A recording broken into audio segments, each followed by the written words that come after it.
But I would say that the education that we received at Washington High School was a very strong education. I still remember many of my teachers are there because in those years they were restricted in the opportunities they had. These were very educated, very talented people, and they were teaching there at Washington High School.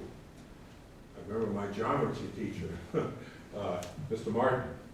He would ask a question, and he said, does anyone want to answer the question?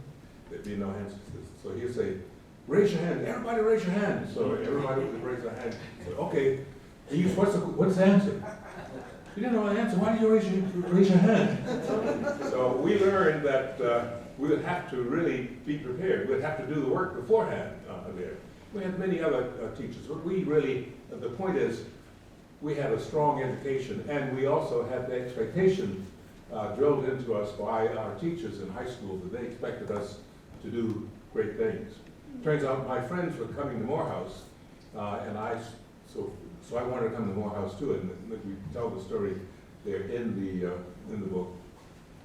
That was a family crisis because it turns out, of course, when I told my parents I wanted to go to Morehouse and not the clock, this caused a little concern in the family. But fortunately, my mother, in her wisdom, intervened and said, if I wanted to go to Morehouse, that would be fine. So I went to Morehouse. And there at Morehouse, like the other students, I came under the spell of some other great people, led by Dr. Mays, Benjamin Mays. Those years we had compulsory chapel. We always complained about it, but in those chapel exercises, we heard John Wesley Dobbs, Thurgood Marshall, many other people, Dr. Mays himself. Every Tuesday, he would be speaking to the students, and the chapel would be packed.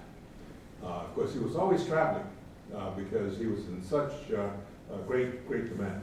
But the environment of that institution was one where there were strong expectations of excellence academically, but there was an equally strong expectation that you would do well. And clearly, the environment of that institution paid off, because I talk about the fact that when I graduated from Morehouse in 1954, the month I graduated was the month that the Supreme Court decision was issued, Brown versus Board of Education. But it's, I think, it was 7 years later that finally Hamilton Holmes and Charlene Hunter at the University of Georgia. I went to Boston, and for the first time, I was going to be living in an integrated environment. I was the first Morehouse student to go to Boston University, and I talk about the experience I had when I entered. Of course, 76 students in our class, and all these students had been tops in their class. And they had finished Amherst, Williams, and Middlebury, Princeton, Harvard, Columbia, Cornell, etc. So during that first week or so during orientation, typical exchange would go, well, I was the one black student in my class. They'd say, Lou, where did you go to school? I said, I went to Morehouse. Oh yes, Morehead, a great school. I said, no, not Morehead, Morehouse. Morehouse, where's that? So I'm listening, gosh, coming from a place that none of these guys ever heard of, and these are Ivy League graduates, and how am I going to do? Well, I was concerned, first of all, I wanted to be sure I didn't embarrass myself by not performing well. I didn't want to let my folks down, my parents. I didn't want to let Morehouse down. But to make a long story short, our first exam was 3 weeks later. I got the third highest score in the class, and I relaxed because I then knew that my education was just as good as these fellows who were from these other schools that were older and better known nationally, etc. It ended up being class president my second and third years. And the bottom line is I had a tremendous experience in Boston, not only in the school, but also learning the city. I walked the Freedom Trail there, saw the monument to Crispus Attucks, the Boston Common, saw the Boston Harbor where the Tea Party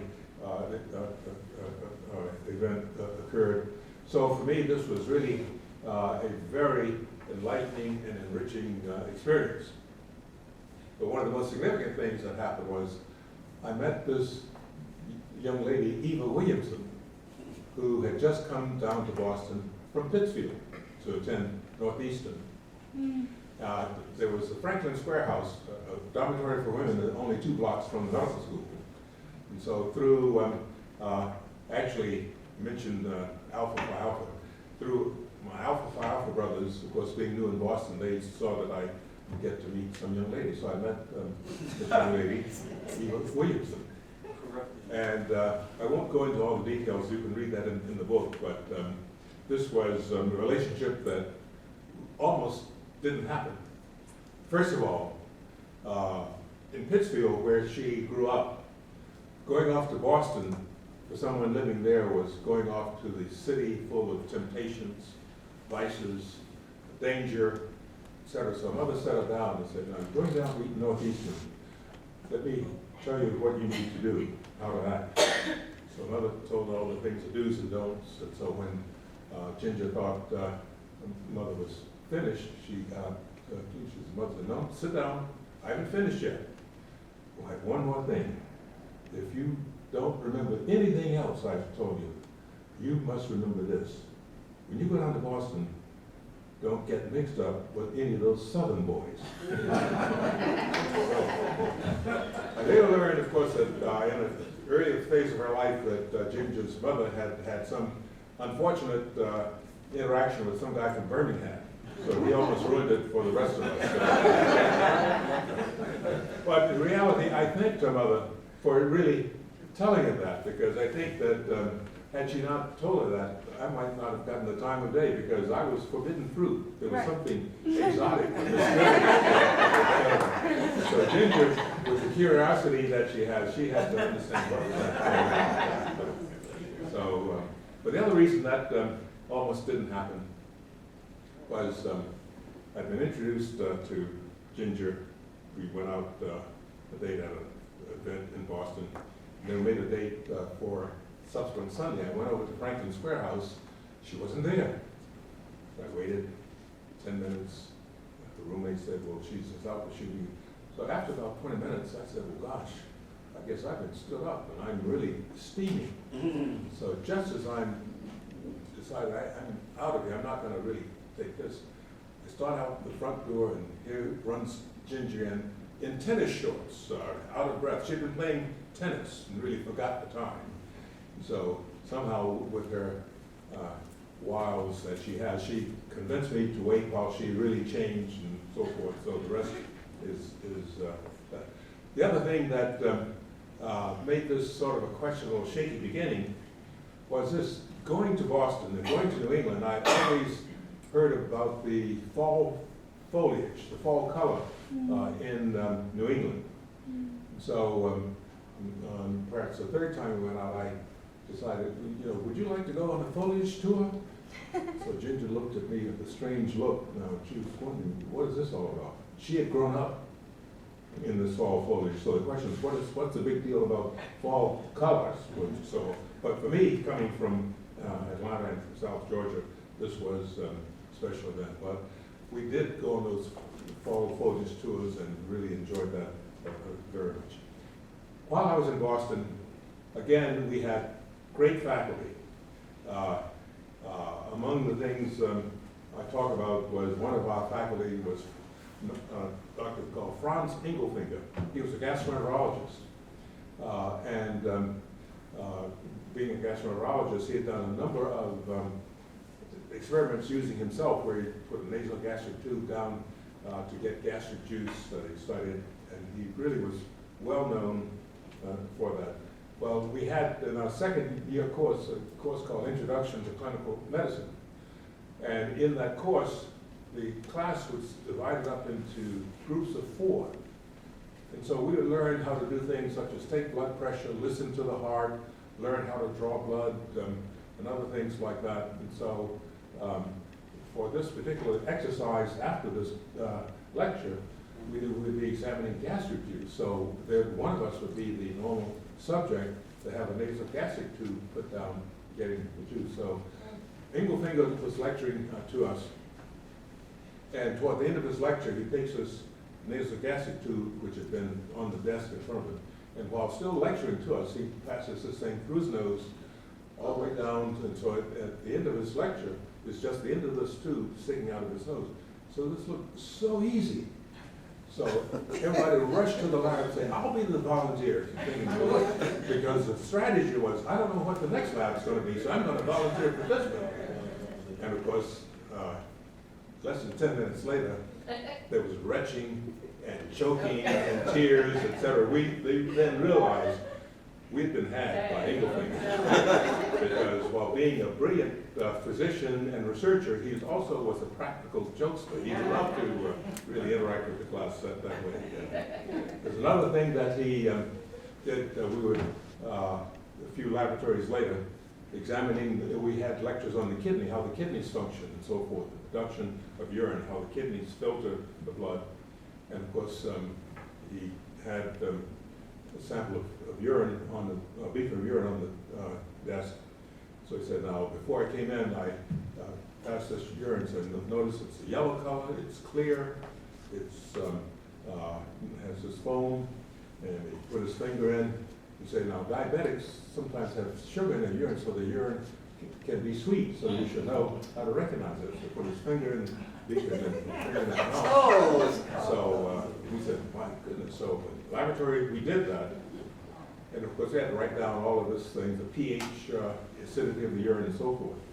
So after at the end of the laboratory, Engelfinger asked us now, tell me about the urine. And so as we described it, and he said, now, part of the lecture was about being a physician in doing a diagnosis.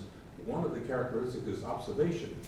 There's observation of the patient. Does the patient seem distressed? Does the patient feel is pale or anxious, etc.? Of course, auscultation, listening to the heart, the lungs, etc. Palpation, really seeing if there are any lumps or what have you.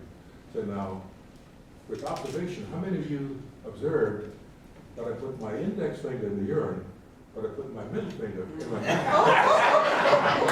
We didn't have again. We subsequently went on to become editor of the New England Journal of Medicine, a very prestigious medical journal. So that was the kind of experience we had.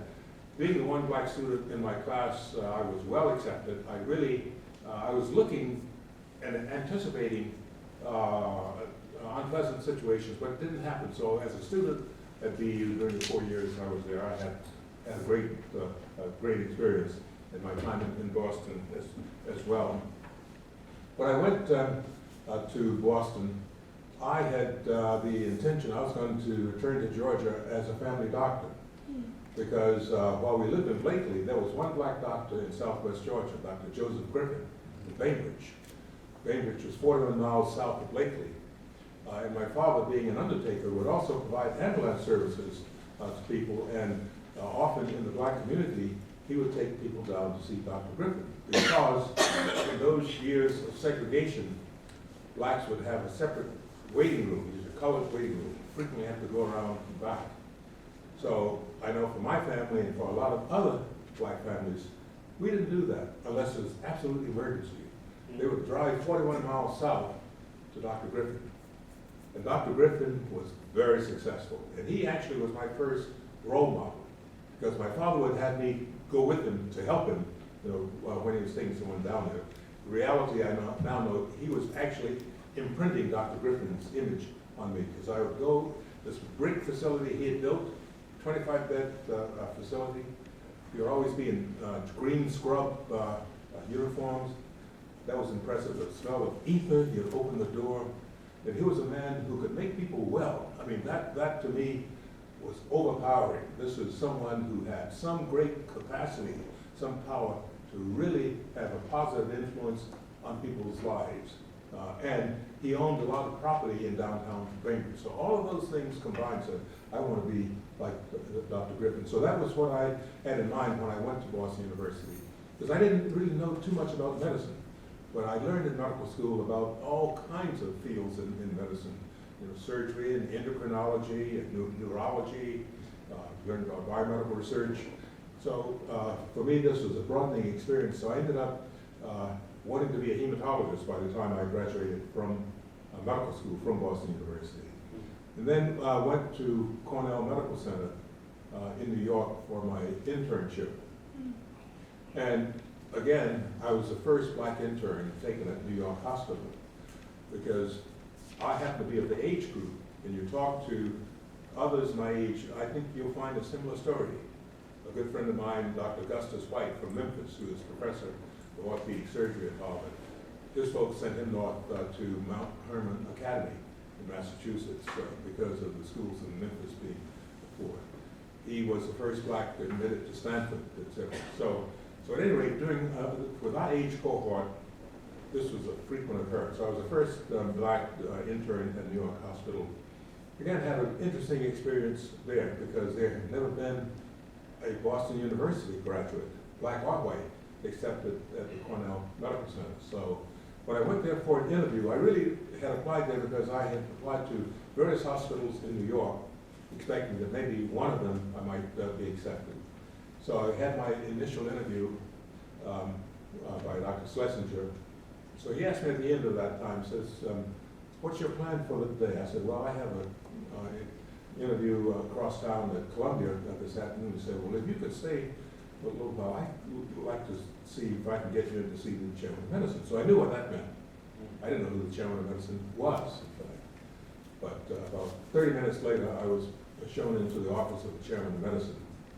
There were several things that happened. First, when they opened the door, the smoke came out. It turned out he was a heavy chain smoker. Although later learned he was a cardiologist.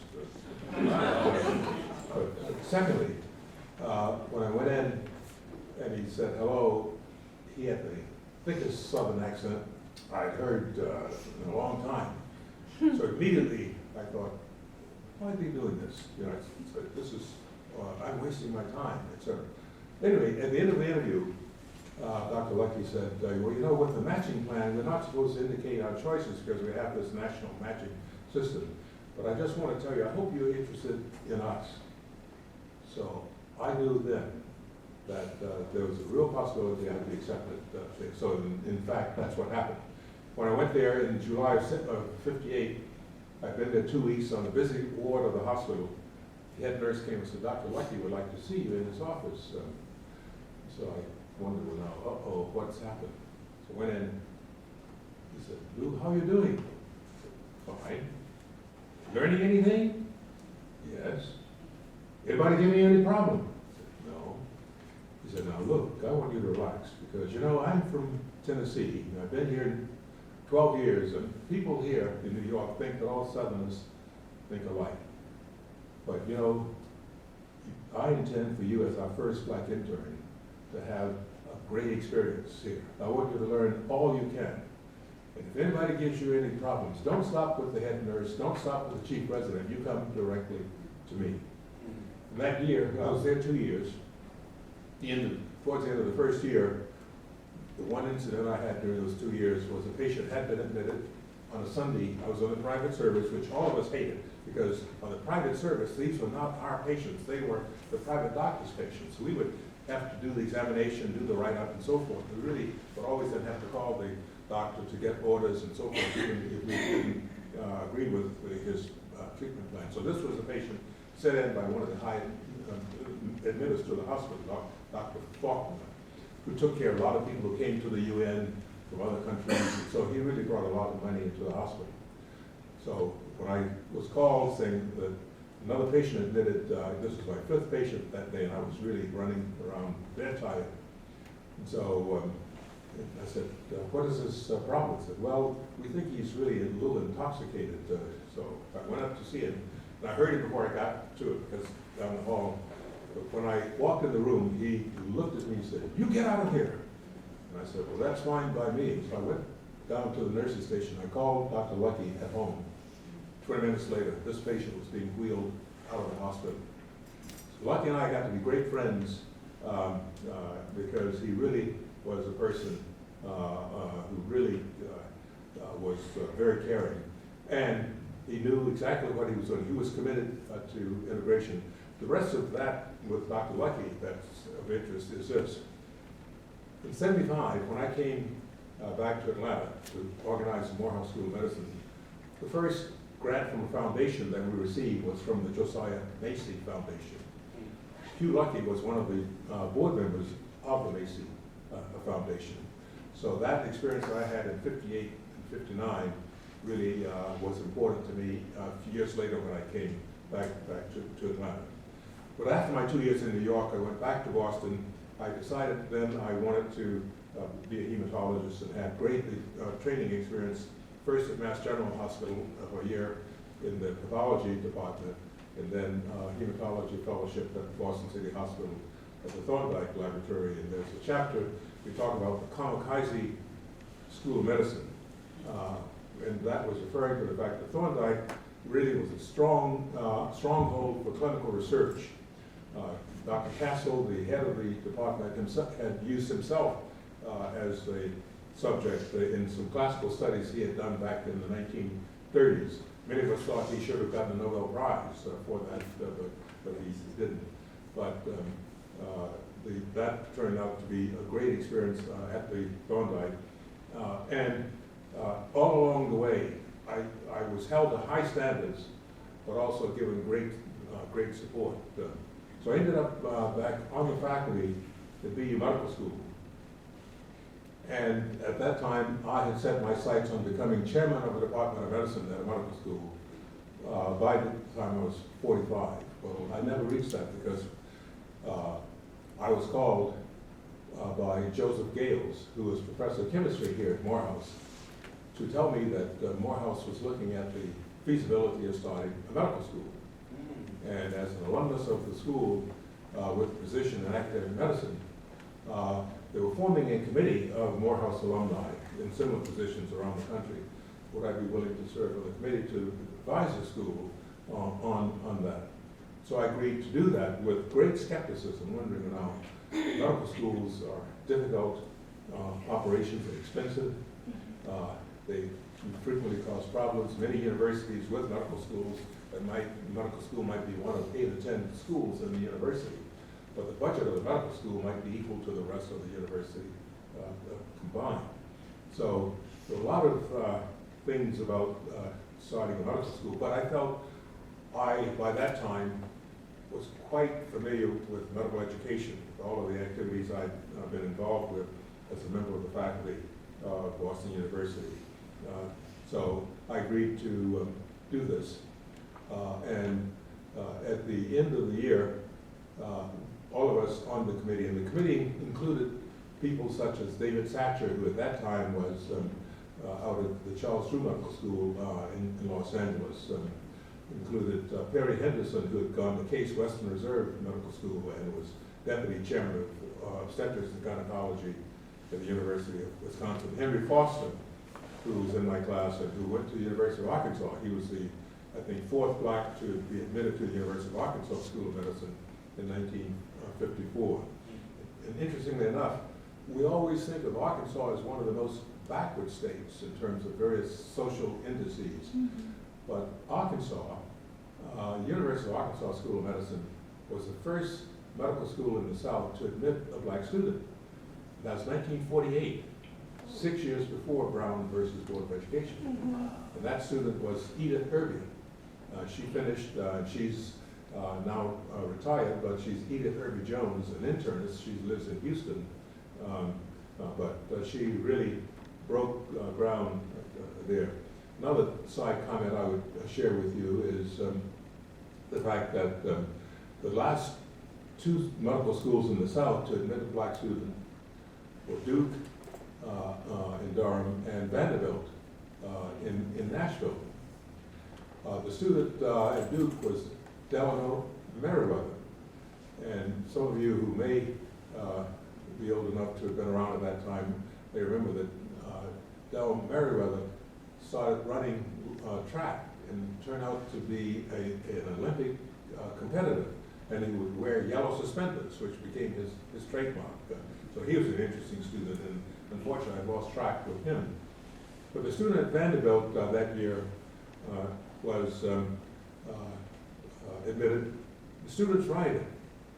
The chancellor of the university ordered that admission be rescinded, whereupon the chairman of the Department of Medicine and several of his faculty immediately submitted their resignations. When that happened, the chancellor withdrew his order, so the student was admitted and finished Vanderbilt, and that student today is professor of cardiovascular surgery at Johns Hopkins. His name is Levi Watkins. I'm sure some of you know about Levi. So that is simply an example that we had a system that wasn't based on merit, but was purely one because of the laws of segregation and bias, etc. Levi's father was president of Alabama State University in Montgomery, so he really has had a distinguished career. Well, coming back to the things here at Morehouse, this committee made a number of recommendations, and my doubts were converted into enthusiasm over the course of the year that we met. And we were then asked to submit names of people we thought who really should be considered to head up the school.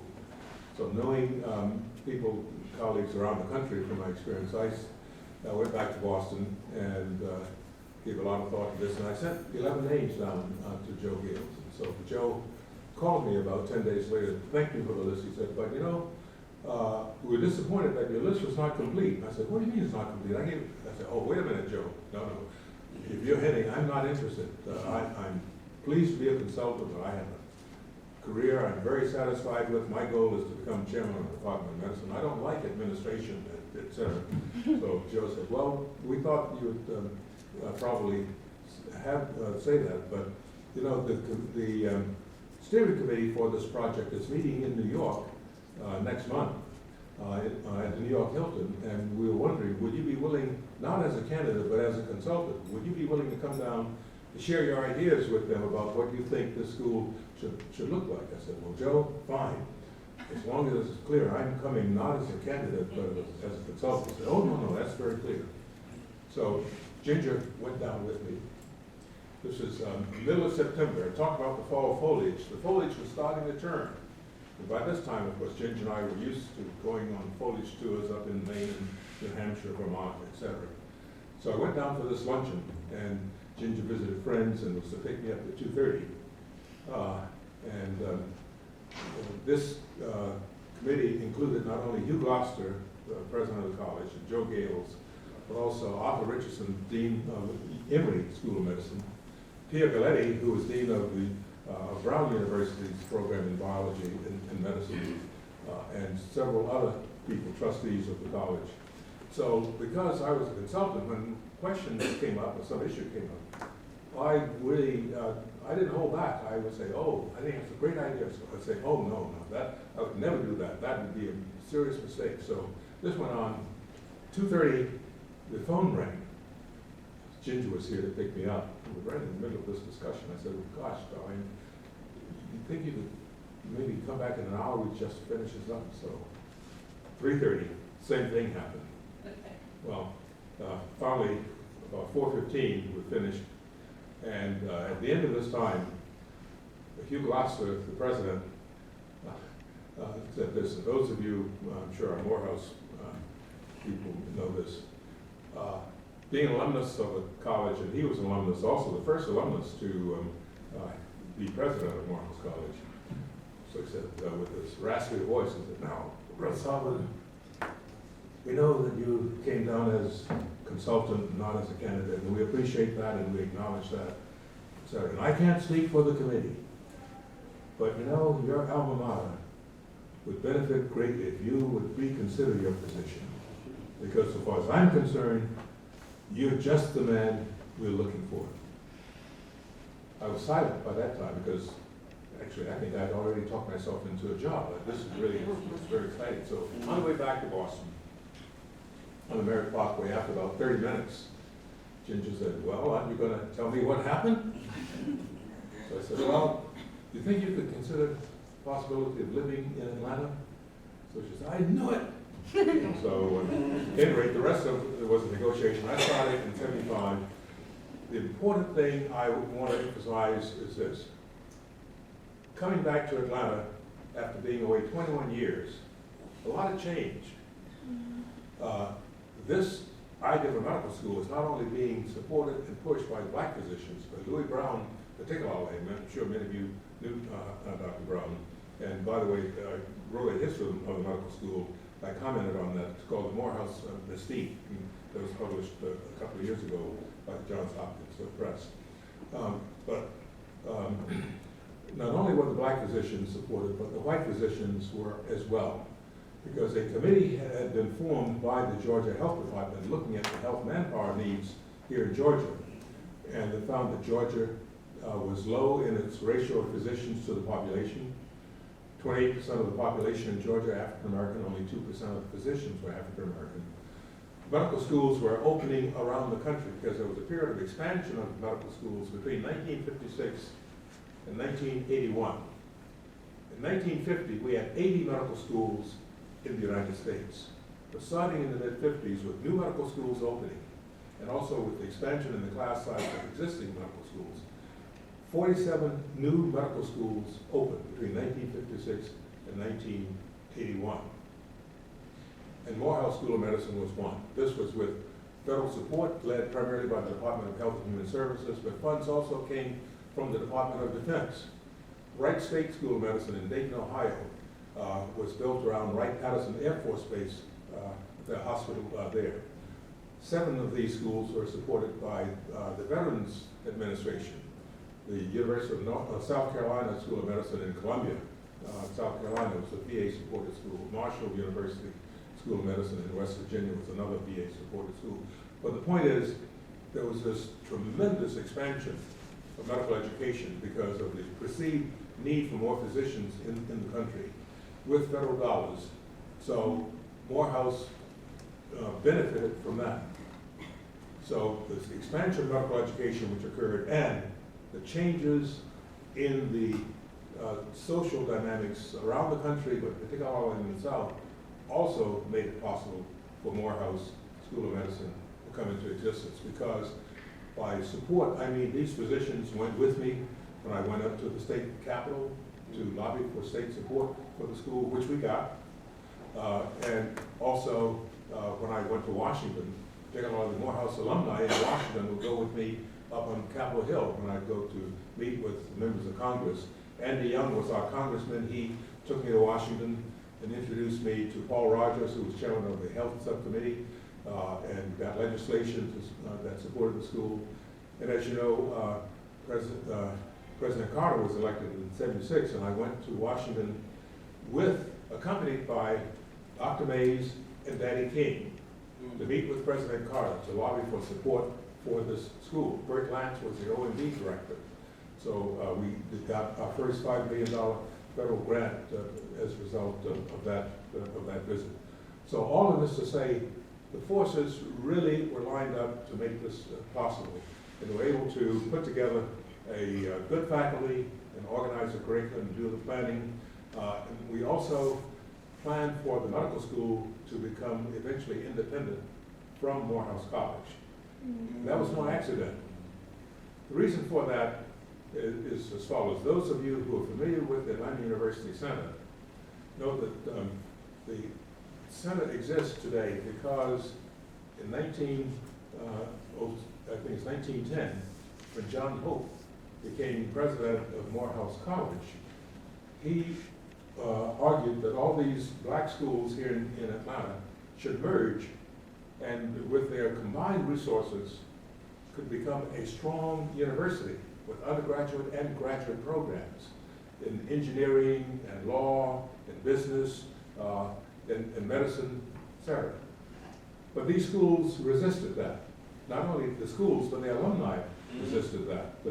Because at that time, Clark was United Methodist affiliated school. Morehouse was Baptist, as was Spelman. Atlanta University was Congregational. Morris Brown was A&E. Because in those years, in the early part of the 20th century, not only did you have academic instruction, but religious instruction there. But that problem is not one that was left in the early part of the 20th century, because not too many years ago, I think about 12, 14 years ago, Vassar was going to merge with Yale and become coeducational. That didn't happen. Vassar is still there. The alumni of Vassar, who all female at that time, stopped that. Vassar then became coeducational. So there were a lot of dynamics, obviously, that go into this. But John Hope persisted in this idea, and finally, a compromise resulted from that. And that was a consortium, because in 1928, consortium developed in California, the Claremont College Consortium. So that model was used. So that happened in 1929. Atlanta University, which had functioned as an undergraduate school, closed in May of 29 as an undergraduate school and opened May of 29 as a graduate school.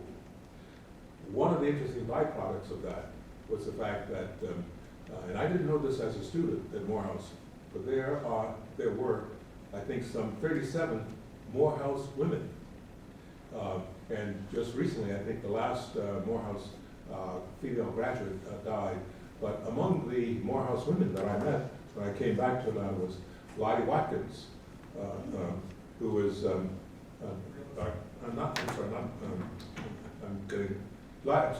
Lottie Harris, Dr. J.B. Harris's wife.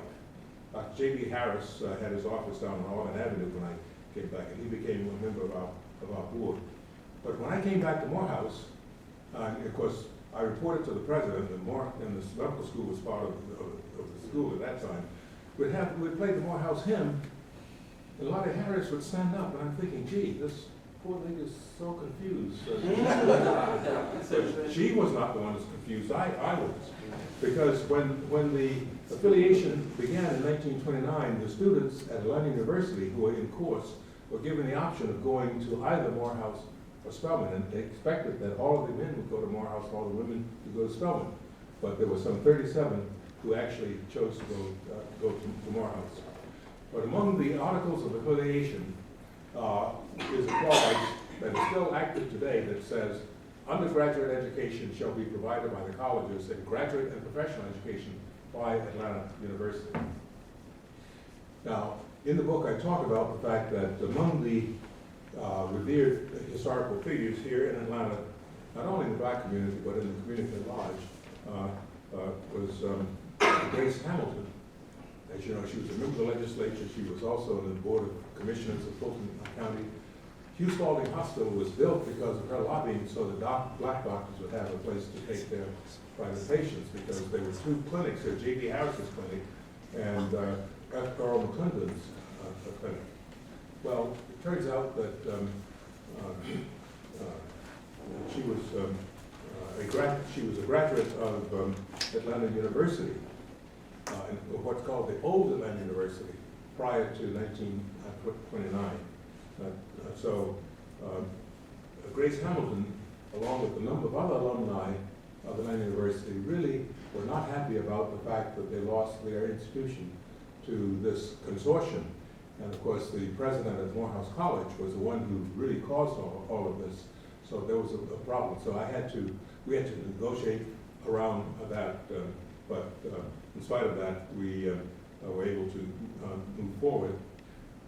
I won't go into details, but we talk about this, but one of the reasons the Morehouse School of Medicine became independent was a discussion between the trustees of Atlanta University and Morehouse College. And Hugh Oster was prepared for this. He knew all of this. And so when we had that meeting, and I was in that meeting in November of 1975, I'd just come back, was the discussion about the future for the medical schools that might become independent it will become independent from Morehouse College. It might become an independent institution with no affiliation with the Atlanta University Center, or it might become an independent member of the Atlanta University Center, or even possibly become a medical school for Atlanta University. Remains to be determined in the future, and we talk about the sequence of events that led to that. But among the things that happened was the trustees of Morehouse College, when we became independent in 1981, allowed us to retain the name Morehouse. That was important to us because we were a new school with no alumni. And we knew that it would take years before we developed a significant number of alumni. would really be able to give us the kind of financial support and other support that an institution needs. So the trustees allowed us to retain the name Morehouse. But also, in the fall of 1975, the trustees of Atlanta University, after meeting and discussing this idea of Morehouse College starting a medical school, passed a resolution saying that Atlanta University was not aggrieved by this, that they had looked at this idea themselves. They had voted not to proceed at Atlanta University trying to start a medical school. That was in April of 1971 that this had been considered by Atlanta University. And Hugh Gloucester pointed this out to them. But they also stated that Atlanta University, however, reserves the right, should it so determine in the future, to start its own medical school. And of course, I talked with Hugh Gloucester about that. I said, gee, what is this? We might have competition. He said, don't worry about that. I doubt that anything will come. But theoretically, if indeed that decision were made today, that certainly could happen. But over the years, the school, I think, has done well. We've had a Surgeon General who's a graduate of our school. We've had President Harry Wayne Riley, who's a graduate of our school, and we have a number of other alumni who've done well, and we've been recognized as having a strong social mission. And a high percentage of our graduates going into primary care fields and working in the inner city or in rural areas. So this is yet to develop. We also have a strong research program as well. So in summary, I'd say this school has come about because of an array of circumstances where people were ready to take advantage of it. Because I mentioned the 47 new medical schools. The last medical school that opened in the U.S. in the 20th century was Mercer, that opened in 1981. Because by that time, funding for new medical schools really had pretty much dried up. We now, in a new phase, we now have some new medical schools starting. Florida State opened with their first class in 2001, and there are a few schools there. But the development of the Morehouse School of Medicine came at a certain time. The environment was quite different that allowed this to happen. And I also say that going forward, I see this institution contributing to further change in that environment, because what we have wanted to do was to demonstrate that if given the resources, we can develop schools within the Black community that are just as strong, that are just as effective, that are just as significant as other schools. And I think that what's happened with our institution thus far has shown that. So those are some of the things that we tried to point out in all of the people who made this possible. And so during the course of my life, we've gone from the rigors of the Depression to the exuberance after World War II to the Civil Rights Movement that helped make this possible, and the funding for expanding medical education. And all of this with the changes in this city, which as all of you know as well as I, better than I, this city really is one that continually reinvents itself. Mm-hmm. And so because of that, it's made possible the development of our institution. Thank you very much.